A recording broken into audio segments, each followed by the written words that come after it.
Άλλοτε αυτές τις μέρες. Ένα αλμανάκ με πρόσωπα και γεγονότα της ελληνικής και διεθνούς ειδησιογραφίας περασμένων ετών. Στιγμές ρογμές σε χρόνο παρελθόντα, για στοχασμό στο σήμερα και προβολή στο μέλλον. Εξόριστε ποιητή, στον αιώνα σου λέγε τι βλέπεις.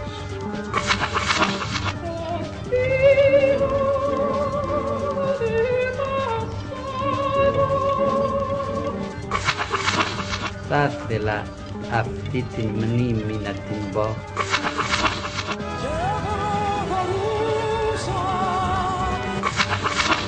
Νυν το μηδέν και εν ο κόσμος ο μικρός, ο μέρος. Επιμελείται και παρουσιάζει η Μαρία Χατζάρα. Στη ρύθμιση του ήχου ο Γιάννης Γιαλίνης.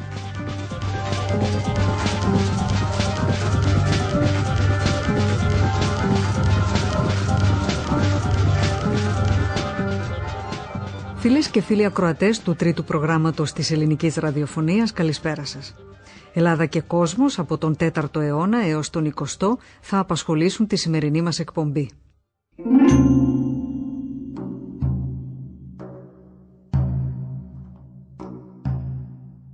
Είναι 3 Δεκεμβρίου του 311 όταν πεθαίνει στο Σπάλατο της Δαλματίας, το σημερινό Σπλίτ της Κροατίας, ο αυτοκράτορας Διοκλητιανός, ένας από τους ισχυρότερους άνδρες της Ρωμαϊκής Αυτοκρατορίας, η αναγόρευση του οποίου σε αυτοκράτορα το 284 σηματοδοτεί κατά τους ιστορικούς την αφετηρία της ύστερης αρχαιότητας. Η εποχή του είναι η πρώτη περίοδος σταθερότητας μετά από πολλών ετών αναρχία, εμφύλιες διαμάχες, εξωτερικούς πολέμους, εκτεταμένη οικονομική κρίση και αντιπαραγωγική διοίκηση. Μία από τις σημαντικότερες μεταρρυθμίσεις του είναι η επινόηση και εφαρμογή του συστήματος της τετραρχίας, σύμφωνα με το οποίο η αυτοκρατορία διοικείται από 2 Αυγούστους και 2 Καίσαρες, 2 αυτοκράτορες δηλαδή και 2 αντικαταστάτες τους, έτσι ώστε ο έλεγχος του κρατικού μηχανισμού να είναι ισχυρότερος. Σε αυτό το πλαίσιο περιλαμβάνεται και η υποβάθμιση της συγκλήτου με την αφαίρεση των προνομίων που αφορούσαν στη διοίκηση των επαρχιών. Με τον Διοκλητιανό ανατέλει μια νέα τάξη πραγμάτων. Μη λησμονώντας τη χαμηλή κοινωνική καταγωγή του και παρά το γεγονός ότι αδιαφορεί για την ευημερία των πολιτών, διαμορφώνει τουλάχιστον ευκαιρίες για την αξιοκρατική ανάδειξη στρατιωτικών και υπαλλήλων έως και τα ανώτατα αξιώματα. Προϋποθέσεις είναι η απόλυτη αφοσίωση στον θεσμό του αυτοκράτορα, η ηθική θωράκιση και για πρώτη φορά η ευρεία μόρφωση, όχι μόνο στην κλασική παιδεία αλλά και στην νομική επιστήμη. Αυτό βεβαίως ενέχει τον κίνδυνο του σχολαστικισμού και της γραφειοκρατίας, όπερ και γίνεται. Η κορυφή βεβαίως, παρά την τετραρχία, δεν πάβει να είναι ο ίδιος ο Διοκλητιανός, ο οποίος αυτοανακηρύσσεται θεός με το επίθετο Γιώβιος, υπό την προστασία του Δία δηλαδή, και αποκαλεί τον συναυτοκράτορά του Χερκούλιους, Ηράκλειο, υποδεικνύοντας ότι ο ίδιος κατέχει τη Θεία Σοφία και ο Μαξιμιανός την ηρωική ενεργητικότητα. Επακόλουθο είναι, με συνοπτικές διαδικασίες εκαθάρισης, ο αποκλεισμός των χριστιανών από τον κρατικό μηχανισμό και τα διατάγματα για τους διωγμούς και τις μαζικές εξοντώσεις τους, που θα σταματήσουν μόνο με το διάταγμα του Μεδιολάνου στα χρόνια του Μεγάλου Κωνσταντίνου.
Προχωρούμε προς Ανατολά στην Παλαιστίνη του 8ου αιώνα.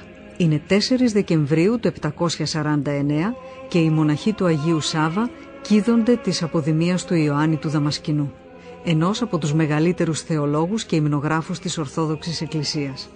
Σύρος στην καταγωγή και από επιφανή οικογένεια της Δαμασκού, από όπου και το προσωνύμιό του. Εκεί γεννάται και ανατρέφεται ο Ιωάννης με πλήρη ελληνική παιδεία, την οποία του παραδίδει ο απελεύθερος Κοσμάς. Μαθηματικά, μουσική, αστρονομία, ρητορική, διαλεκτική και ηθική κατά Πλάτωνα και Αριστοτέλη. Ο Ιωάννης διαδέχεται τον πατέρα του στο αξίωμα του λογοθέτη, αλλά αργότερα αποσύρεται να μονάσει στον Άγιο Σάβα, όπου και παραμένει μελετώντας έως το τέλος της ζωής του. Το 754 η Οικονομαχική Σύνοδος της Ιερίας τον αναθεματίζει ως ρέποντα στο Ισλάμ, λόγω των θέσεών του υπέρ της χρήσης των εικόνων. Αλλά αργότερα η 7η Οικουμενική Σύνοδος ακυρώνει τις αποφάσεις της προηγουμένης και τον αθωώνει. Η εργασία του υπέρ των εικόνων θεωρείται πολύτιμη, όπως και τα δογματικά του συγγράμματα, με κυριότερο την τριλογία Πηγή Γνώσεως, όπου αναπτύσσονται οι φιλοσοφικές προϋποθέσεις, οι παρεκκλήσεις των αιρέσεων και τα δόγματα της Εκκλησίας. Οι κριτικοί τον κατηγορούν σήμερα για έλλειψη πρωτοτυπίας, αλλά του αποδίδουν τα εύσημα στην υπεροχή του συστηματικού στοιχείου. Το έργο του διακρίνεται σε δογματικό, αντιρρητικό, απολογητικό, ηθικά, ομιλίες, ερμηνευτικά, αγιολογικά και υμνογραφικά κείμενα. Του αποδίδονται ο κανόν της Κυριακής του Πάσχα, καθώς και η ακολουθία εις και κοιμημένους. Ο πρώτος είναι ένας λαμπερός και ακτινοβόλος θούριος, ένας θριαμβικός πεάνας για την Ανάσταση, με κάθε στίχο λουσμένο σε φως ηλαρό. Η δεύτερη είναι μια εσωστρεφής νεκρόσιμος που καλεί τους πενθούντες να αναλογιστούν για το σύντομο του βίου τους.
Η χρεοκοπία, η έξοδος από το ευρώ και η επιστροφή στην πανάρχια δραχμή απασχολεί τα τελευταία 3 χρόνια και τον πλέον έως χθες αδιάφορο πολίτη της Ελλάδας.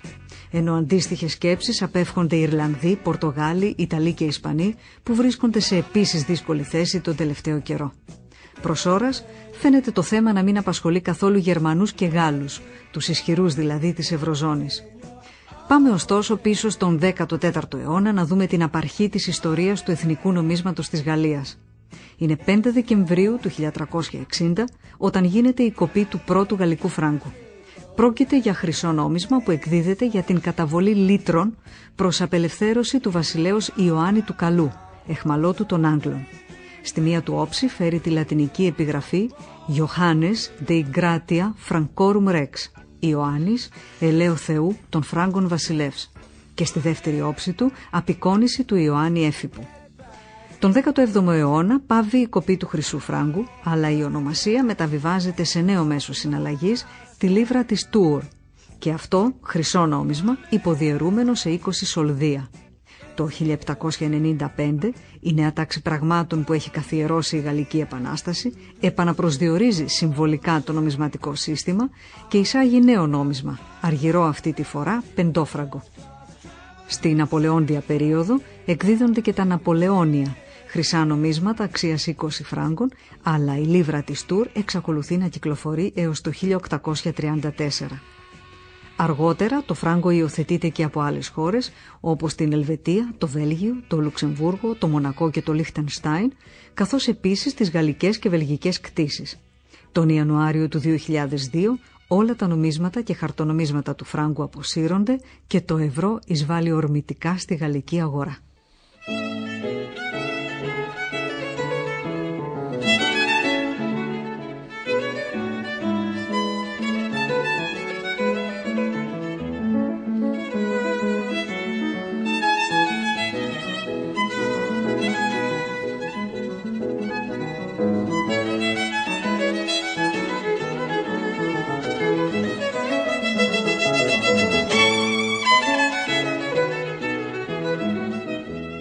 Παραμένουμε στην Ευρώπη, λίγο βορειότερα, στη Σκωτία του 18ου αιώνα. Είναι 6 Δεκεμβρίου του 1768 όταν εκδίδεται για πρώτη φορά η Εγκυκλοπαίδεια Μπριτάνικα. Την ιδέα για την Εγκυκλοπαίδεια Μπριτάνικα ή λεξικό των τεχνών και των επιστημών, όπως είναι η πρώτη της ολοκληρωμένη ονομασία, έχουν δύο τυπογράφοι, ο Άντριου Μπέλ και ο Κόλιν Μακφάρκιουερ, ενώ την έκδοση υπογράφει ο επίσης τυπογράφος αλλά και αρχαιοδίφης William Smellie. Τυπώνεται και εκδίδεται στο Εδιμβούργο και τα πρώτα της τμήματα αρχίζουν να κυκλοφορούν τον Δεκέμβριο του 1768, με το έργο να ολοκληρώνεται το 1771 σε σύνολο 3 τόμων που περιλαμβάνει 2.689 σελίδες και 160 χαλκογραφίες του Μπέλ. Πρωτότυπο έργο για την εποχή του, με εμπεριστατωμένα μακροσκελή άρθρα για τα σημαντικά θέματα και μικρότερα σε έκταση και εν είδη λεξικού λήματα για τεχνικούς όρους. Η δεύτερη έκδοση είναι έργο ακόμη πιο φιλόδοξο, καθώς ανέρχεται στις 8.500 και πλέον χιλιάδες σελίδες, με περισσότερα άρθρα ανανεωμένα, ενώ περί τα τέλη του 18ου αιώνα παρουσιάζεται και η τρίτη έκδοση.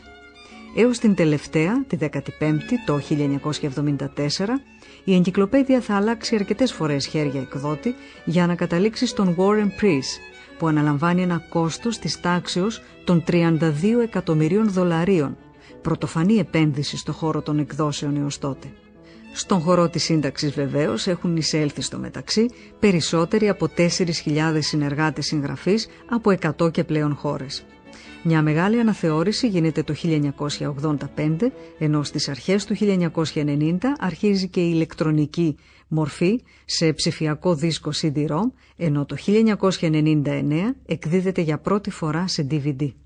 Από το 1994 κάνει την εμφάνισή της online, κατέχοντας την πρωτιά στη διαδικτυακή εγκυκλοπαίδεια.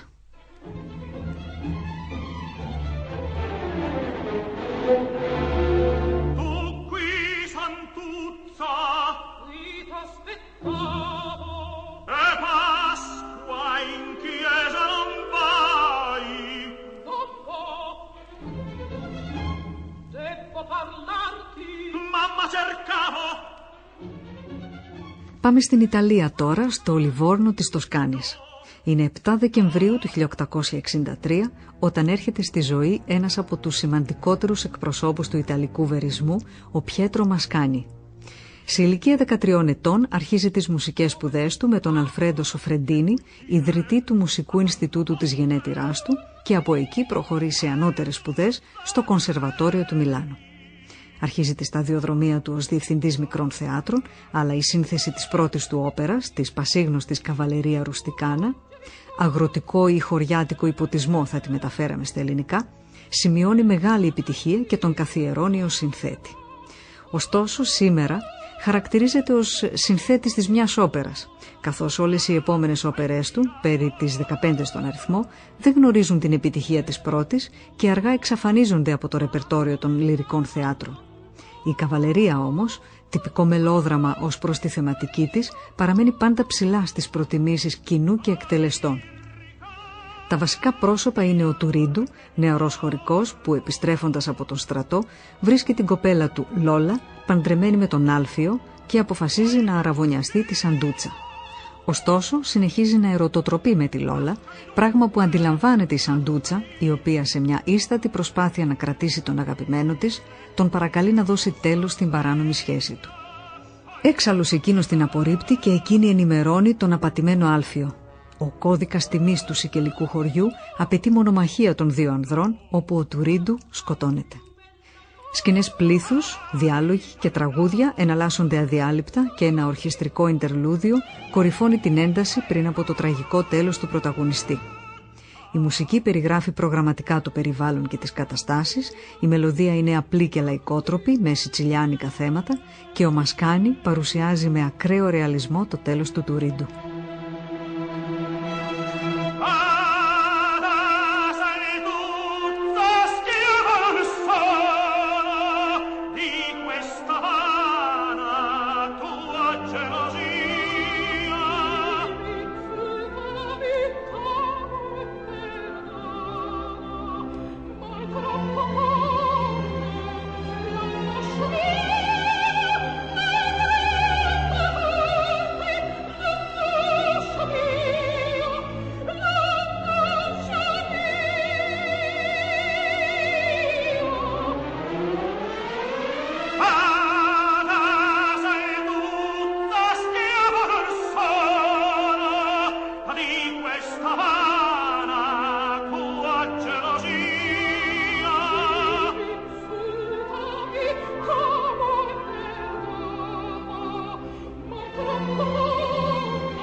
Και ερχόμαστε στην Ελλάδα, στις 8 Δεκεμβρίου του 1911. Έρχεται στη ζωή, στην Ασσέα Αρκαδίας, ο άνθρωπος που θα μετουσιώσει τη στιχουργική σε ύψιστη ποιητική τέχνη. Είναι ο Νίκος Γκάτσος. Μένει ορφανός από πατέρα σε ηλικία 5 ετών, παρακολουθεί το Δημοτικό Σχολείο της Ασσέας και προχωρεί στην Τρίπολη για γυμνασιακές σπουδές. Εκεί έρχεται σε επαφή με τα λογοτεχνικά ρεύματα της εποχής, τις μεθόδους αυτοδιδασκαλίας ξένων γλωσσών, το θέατρο και τον κινηματογράφο. Το 1930 εγκαθίσταται στην Αθήνα με τη μητέρα και τις αδελφές του ως πρωτοετής της Φιλοσοφικής Σχολής. Αρχίζει να δημοσιεύει ποίηματα και κριτικά σημειώματα στα λογοτεχνικά περιοδικά της εποχής και 6 χρόνια αργότερα η γνωριμία του με τον Οδυσσέα Ελίτη είναι καθοριστική για τη σύνδεσή του με το ρεύμα του υπερρεαλισμού. Η Αμοργός αποτελεί κορυφαία ποίηση στον χώρο του ελληνικού υπερρεαλισμού, υιοθετώντας με μαεστρία μια αντιληπτή καθομιλουμένη γλώσσα, έναν άμεσο λαϊκό λόγο που εκφράζεται ακόμη και μέσα από παραδοσιακό 15σύλλαβο. Στην Αμοργό θα ενσωματώσει 3 ακόμη ποίηματα, τα μοναδικά μαζί με την Αμοργό που θα εκδώσει ο ίδιος κατά τη διάρκεια της ζωής του. Εξίσου σπουδαίο είναι το μεταφραστικό του έργο επάνω στον Φεντερίκο Γκαρθία Λόρκα, τον Ζαν Ζενέ, τον Τένισι Βίλιαμς και τον Ευγένιο Ονίλ. Ταγό των νέων στιχουργών των δεκαετιών του 60 και του 70 θα τον ονομάσει ο Άγγλος καθηγητής της νεοελληνικής λογοτεχνίας Ρόντρικ Μπίτον. Τα τραγούδια του Γκάτσου, γράφει ο Μπίτον, αποτελούν ποιητική κατάκτηση, καθόλου κατώτερη από τη λογοτεχνική του ποίηση, όπου κατορθώνει να συνδυάσει αρμονικά το υπερρεαλιστικό παράλογο με την παραλογή του δημοτικού τραγουδιού. Συμβάλλει δε αποφασιστικά με τη στιχουργική του στη δημιουργία του έντεχνου νεοελληνικού τραγουδιού μέσα από τις συνεργασίες του με τον Μάνο Χατζηδάκη, τον Μίκη Θεοδωράκη και άλλους συνθέτες. Είναι αυτός που θα καταργήσει τα όρια μεταξύ ποίησης και στιχουργικής, κάνοντάς μας να μιλούμε για στιχοποιία. Οι κουκουβάγες ουρλιάζουνε, ουρλιάζουνε.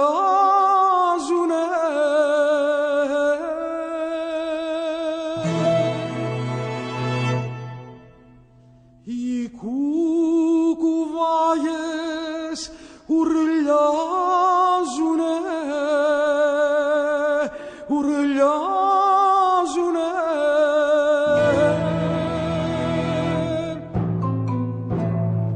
Κι οι πεθαμένες καλογρίες σηκώνονται να χορέψουν με τέτοια τούμπανα και βιολιά, με πίπιζες και λαγούτα.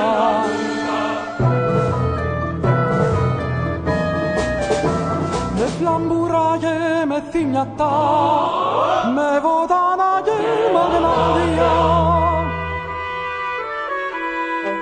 με τη σαργούδα στο βρακί, στην παγωμένη κοιλάδα. Τρώνε τα μανιτάρια των κουναβιών, παίζουν κοροναγράμματα το δακτυλίδι τα γιανιού και τα φλουριά τα πι. Περιγελάνε τις μαγισσές, κόβουν τα γένια ενός παπά, με του κολοκοτρώνει το γιαταγάνι. Λούζονται μες στην άκρη του λιβανιού κι ύστερα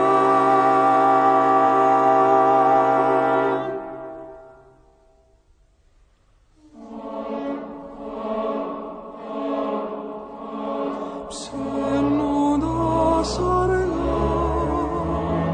μπαίνουν ξανά στη γη και σωπαίνουν όπως σωπαίνουν τα κύματα, όπως ο κουκός στη χαραβία, όπως ο λίχνος το βράδυ.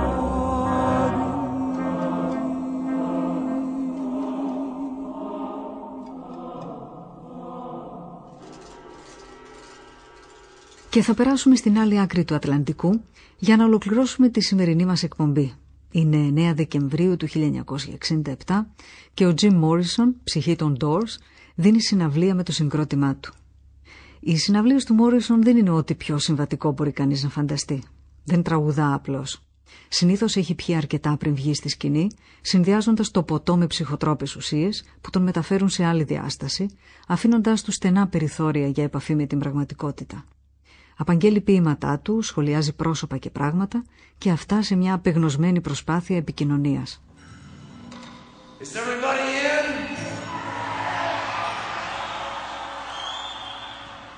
Is everybody in? Is everybody in? The ceremony is about to begin. Wake up! Is every number where it was? Has history stopped? Έτσι και σε αυτήν εδώ τη συναυλία του στο New Haven του Connecticut των Ηνωμένων Πολιτειών. Αρχίζει να καταφέρεται εναντίον της αστυνομίας και αναφέρει ότι ένας αστυνομικός τον ψέκασε με σπρέι λίγο πριν βγει στη σκηνή.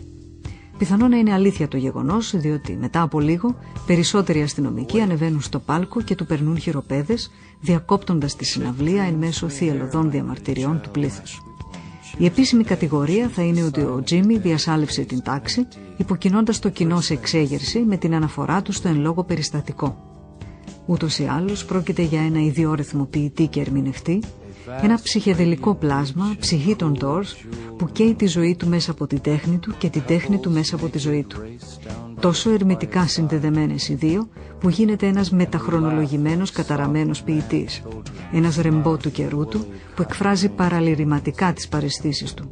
Ταλαντούχο παιδί, που δεν θα προλάβει να οριμάσει, αφού θα αναχωρήσει από αυτόν τον κόσμο σε ηλικία μόλις 27 ετών.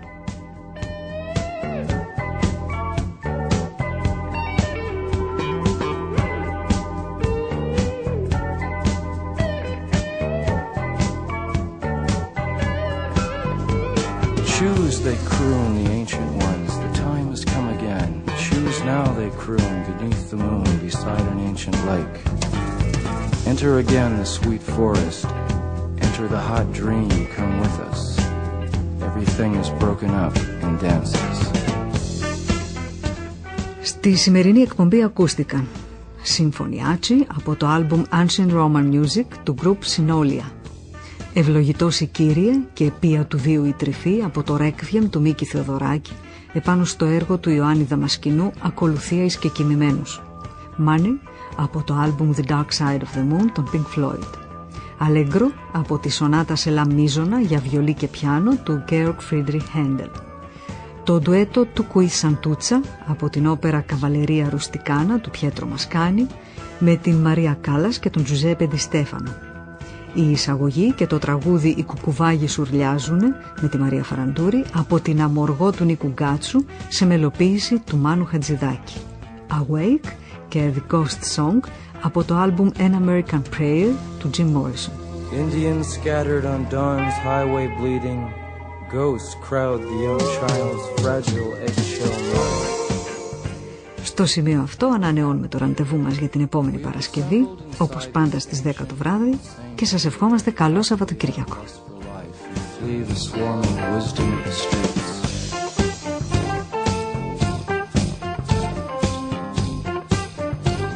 Barns are stormed, the windows kept, and only one of all the rest to dance and save us with the divine mockery of words. Music inflames temperament.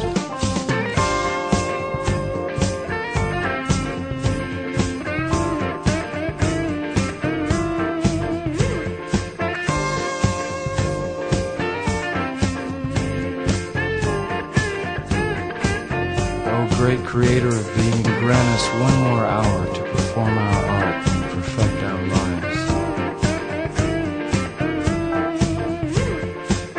We need great golden copulations.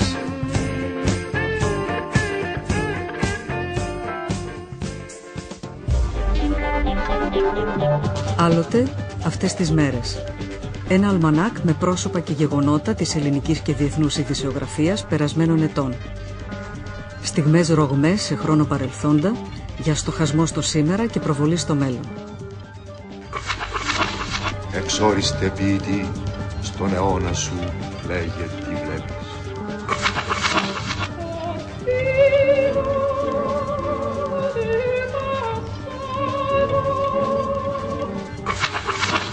Θα ήθελα αυτή την μνήμη να την πω.